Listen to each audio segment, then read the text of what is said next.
O vídeo completo e o canal oficial estão na descrição deste vídeo. Comente o que achou da exposição destas palavras. Obrigado. E Deus não se torna um Deus mau por causa disso? Não. Não, Ele pode não fazer o que ele fe- quiser. Sim, ele pode fazer o que ele quiser. Assim, deixa eu te falar. Sim. É, Tô questionando porque eu sim, quero claro, entender como claro. pensa. Sim, nós vamos Tá? falar bastante sobre isso. É assim, eu posso matar alguém? Eu não. Deus pode? Deus pode. Deus pode. Eu posso chamá-lo de assassino se ele matar alguém? Não. Ele pode.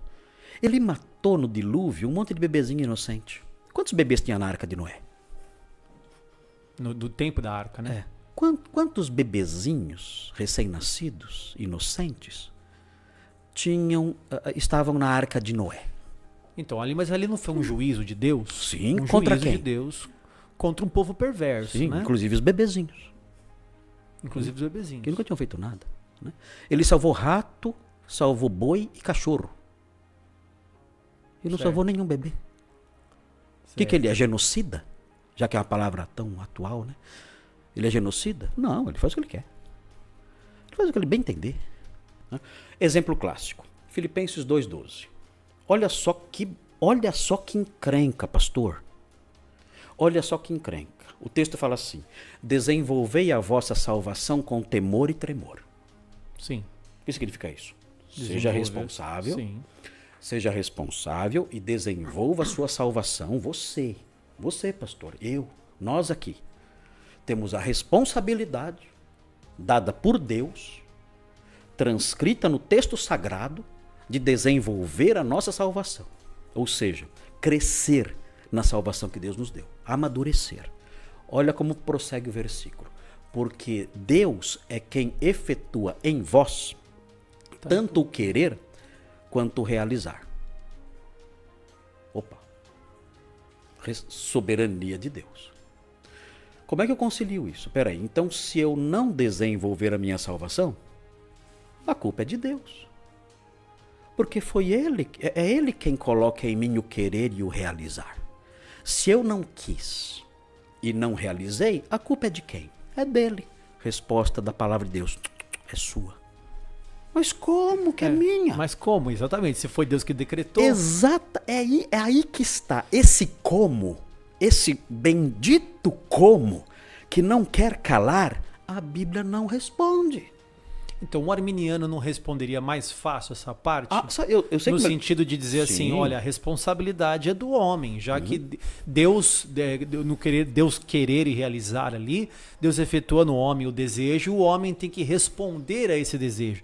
Como uma espécie de sinergismo, vamos dizer assim. Não, mas olha só a encrenca que ele se mete. O texto não fala só que Deus efetua em nós o querer, Também o realizar. também o realizar. O arminiano não consegue escapar disso. E ninguém consegue. E não é para escapar. Não é para escapar. Deixa lá. Deixa a Bíblia ser o que é. Curve o seu intelecto à grandeza dela. Essas coisas, a luz da glória, como chamava Martinho Lutero, a luz da glória não nos foi dada agora. Não nos é dada agora. São as coisas encobertas de Deuteronômio 29:29. É a profundidade da riqueza, quão insondáveis são os seus caminhos. Não, tem coisa que realmente não conseguiríamos entender. Não dá. Então, agora, falando do arminiano, o que o arminiano faz? O que ele tem lá os textos sobre responsabilidade humana e soberania divina. O que ele faz? É isso que me mata. Ele resolve a questão fácil. Sabe o que ele faz? Ele pega um 38. Vocês dois estão brigando? Não, tá. O soberania de Deus, vem cá. O que é? Pá! Um tiro na cabeça da soberania, tá tudo resolvido. Então, Eu mas matei Deus- uma parte. Mas Deus também não seria soberano se desse liberdade de escolha ou livre-arbítrio, vamos jogar já assim bem descrachado. É. Ele não pode ser soberano e permitir ainda que as pessoas tenham livre-arbítrio? Poderia ser, mas não é. O que poderia ser... Então, na tua visão, pastor, não há nenhum tipo de livre-arbítrio? Não. Nada. Nem nada. de liberdade, por exemplo, de comer esse amendoim aqui ou não. Não, se eu comer esse amendoim, é porque isso está no decreto de Deus. Então você veio pra cá hoje, e como o pessoal falou aqui, como estava determinado que esse dia acontecesse. Deus é a causa primária Certo. de tudo, do meu movimento. Deus é a causa dos meus movimentos. Entendi. Eu não poderia me mover. Nele nos movemos. Nele vivemos.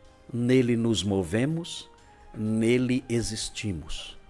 Eu não poderia estender o braço para pegar esse amendoim sem o poder dele, a autorização dele, o decreto dele. Desde o começo, Adão e Eva não tinham liberdade de escolher o não comer do fruto.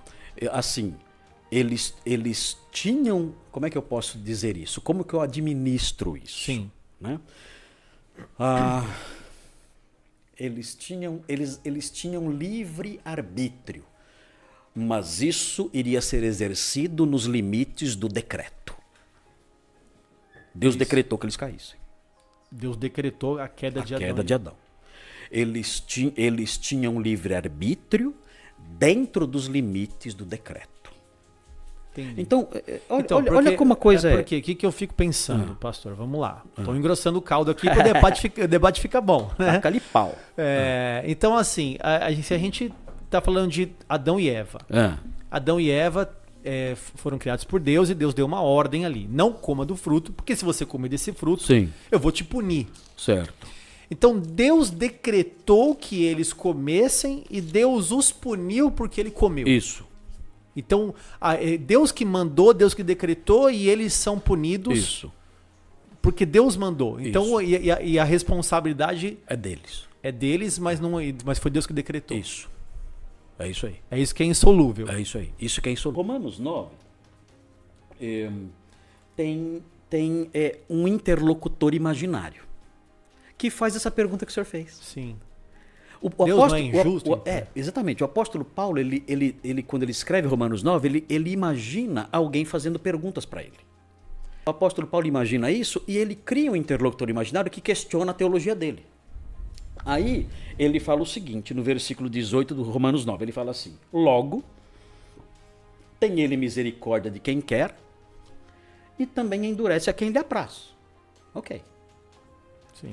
Aí ele traz o interlocutor imaginário diante dessa assertiva.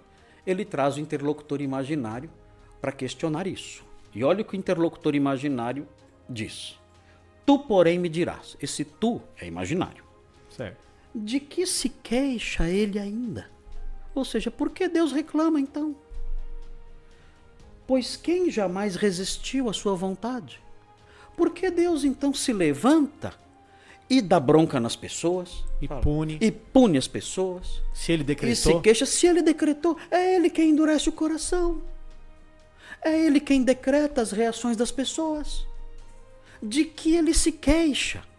Aí você lê esse versículo e fala assim, caramba, legal. Chegou o momento em que a Bíblia vai responder. E vai solucionar essa questão. Porque esse interlocutor imaginário está fazendo a pergunta que eu faço, que o pastor fez, e que o ouvinte está fazendo agora. Ué, se Deus decretou, como é que ele pode condenar? Sim. Se Deus decretou, como é que ele pode reclamar do que está acontecendo? Sim, porque se Deus odeia o pecado... Ele odeia o pecado. Se ele odeia o pecado e aí ele manda Adão pecar, ele decreta que Adão peque. Ele odeia o pecado e decreta que Adão peque. Como é que pode isso? Como é que ele pode reclamar depois? Sim. Então, esse é o interlocutor imaginário levantando essa questão. Você fala, legal, agora Paulo vai responder. Olha o que ele responde. Quem és tu, ó homem, para discutires com Deus? Parece que Paulo pulou no mato. Ele fugiu da pergunta. Ele não respondeu.